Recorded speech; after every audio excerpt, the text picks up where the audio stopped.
အတန်းလေးကမင်းကလေးတွေကဆရာတစ်ကိုညစ်ပတ်တဲ့ရေတွေနဲ့ပတ်ဖို့စူးစမ်းကြတဲ့အခါမှာတော့အတန်းလေးကကောင်လေးတွေကရှေ့ကနေကြားဝင်ကာကွယ်ပေးလိုက်ပါတယ်ဆရာကဒီတခါလွတ်မြောက်သွားပေမဲ့ပြဿနာကမပြီးဆုံးသေးပါဘူးနောက်နေ့အတန်းထဲဝင်လာတဲ့အခါမင်းကလေးတွေကပိုက်ကွန်ကြီးနဲ့ဖမ်းဖို့စူးစမ်းကြပြန်ပါတယ်ဆရာကလည်းကြိုတင်ပြင်ဆင်ထားတဲ့အုပ်လက်ဆန်နဲ့အဲ့ဒီအနေရေကိုကြော်လွှားနိုင်ခဲ့ပါတယ်ဆရာလည်းတီးခံနေတာကိုရပ်တန့်လိုက်ပြီးသူ့ရဲ့စွမ်းအားကိုသုံးကပြန်လေတုတ်ပြန်လိုက်ပါတော့တယ်အချိန်ချင်းရှုံးနေရတဲ့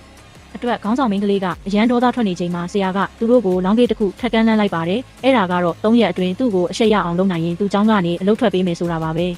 တနေ့ကျောင်းဆင်းချိန်မှာတော့အဲ့ဒီမင်းကလေးကိုလူဆိုးကိုင်းတစ်ခုကလမ်းကြားထဲမှာဝိုင်းထားတာကိုတွေ့လိုက်ရပါတယ်မင်းကလေးအလွန်ကြောက်လန့်နေချိန်မှာပဲဆရာရောက်လာပြီးသူ့မောက်ကိုကာကွယ်ပေးလိုက်ပါတယ်လူဆိုးတွေကို10မိနစ်အတွင်းမှာပဲအကုန်လုံးလဲကျသွားအောင်လုပ်နိုင်ခဲ့တဲ့အတွက်မင်းကလေးလည်းအရင်ကလုပ်ရက်တွေအတွက်နောင်တရပြီးတောင်းပန်လိုက်ပါတယ်ဒါပေမဲ့လူဆိုးတွေကသူတို့ရဲ့တထေးစီပြန်ပြောပြတဲ့အတွက်အခြေအနေကမပြီးဆုံးသေးပါဘူး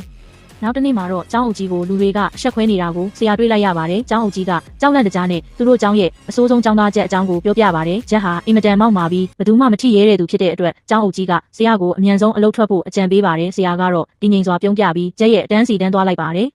အတန်းထဲရောက်တဲ့အခါအတန်းတိတ်သွားပြီးဂျက်ကဆိုဖာပေါ်မှာထိုင်ရက်အတန်းထဲဝင်လာပါတယ်သူ့လူတွေကိုဆရာကိုဝိုင်းတိုက်ခိုင်းပေမဲ့9စက္ကန့်အတွင်းမှာပဲဆရာကလူအားလုံးကိုလဲကျသွားအောင်လုပ်လိုက်နိုင်ပါတယ်ဂျက်လည်းဆရာကိုမရှင်နိုင်မှန်းသိသွားတဲ့အခါလောင်းကစားတစ်ခုထပ်စိန်ခေါ်ပါတော့တယ်အဲ့ဒါကတော့ဘီလီယက်ဂိမ်းမှာသူရှုံးရင်စာစူးစမ်းမယ်လို့ပြောပြီးဆရာကိုအဆက်ခွဲဖို့စူးစမ်းတာပါဂျက်ဟာဘီလီယက်မှာကျွမ်းကျင်သူတစ်ယောက်ဖြစ်ပေမဲ့ဆရာကတော့အလုံးမစခင်ကတည်းကနိုင်ငံတကာအဆင့်ဘီလီယက်ကျယ်ပွင့်တူဖြစ်နေမှန်းသူမသိခဲ့ပါဘူးဂျက်ကအစွမ်းကုန်စူးစမ်းပေမဲ့ဆရာကတော့10မိနစ်အတွင်းမှာပဲစပွဲပေါ်ကဘောလုံးတွေကိုအကုန်ရှင်းထုတ်ပြီးအနိုင်ယူလိုက်ပါတော့တယ်ဒီရလက်ကြောင့်ဂျက်တယောက်အကြီးကျယ်တုံ့လို့ခြောက်ချပြီးစဉ်းစားစရာတွေနဲ့ကြံရစ်ခဲ့ပါတော့တယ်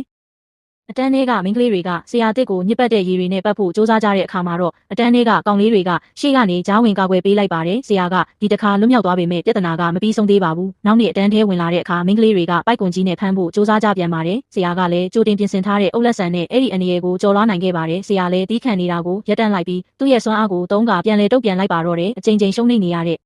အတွက်ခေါင်းဆောင်မင်းကလေးကအရန်ဒေါသထွက်နေချိန်မှာဆရာကသူတို့ကိုလောင်းကေးတစ်ခုထက်ကမ်းလှမ်းလိုက်ပါတယ်အဲ့ဒါကတော့3ရက်အတွင်းသူ့ကိုအရှိတ်ရအောင်လုပ်နိုင်ရင်သူ့เจ้าကနေအလုပ်ထွက်ပေးမယ်ဆိုတာပါပဲ